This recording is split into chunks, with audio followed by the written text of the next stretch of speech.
যদি কোনো অজান্তে আমি ভুল করে থাকি তাহলে আপনারা আমার ক্ষমা সুন্দর দৃষ্টিতে দেখবেন।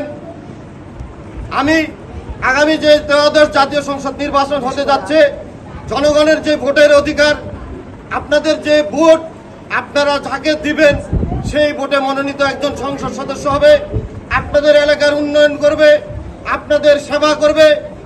আমরা সবাই উপকৃত হব, সেই একজন প্রার্থীকেই তো আপনারা মনোনীত করবেন। আমি আপনাদের গ্রামের সন্তান, আমি যদি যোগ্য হই তাহলে আপনারা আমাকে সমর্থন দিয়ে আমার সাথে অতীতের ভুল ত্রুটি শুধরে নিয়ে আমার সাথে আপনারা সহযোগিতা করবেন। আপনাদের সহযোগিতায় আমি দীর্ঘদিন বাংলাদেশের প্রত্যন্ত অঞ্চলে যে বক্তব্য রেখেছি, হাজার হাজার মানুষের সামনে, দীর্ঘ বিবাড়িয়া, টাঙ্গাইল, পটুয়াখালী, পঞ্চগড়, লালমনিরহাট, এমন কোনো ডিস্ট্রিক্ট নেই আমি যাই নাই, সেখানে বক্তব্য দেই নাই। দলের থেকে দায়িত্ব আমাকে দেওয়া হয়েছিল।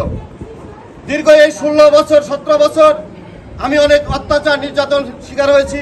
আমার ঘরের দরজা পর্যন্ত ভেঙে আমাকে গ্রেফতার করে নেওয়া হয়েছিল, আমাকে গুম করার চেষ্টা করা হয়েছিল। ভিডিও ধারণের কারণে গুম করতে পারে নাই আমাকে।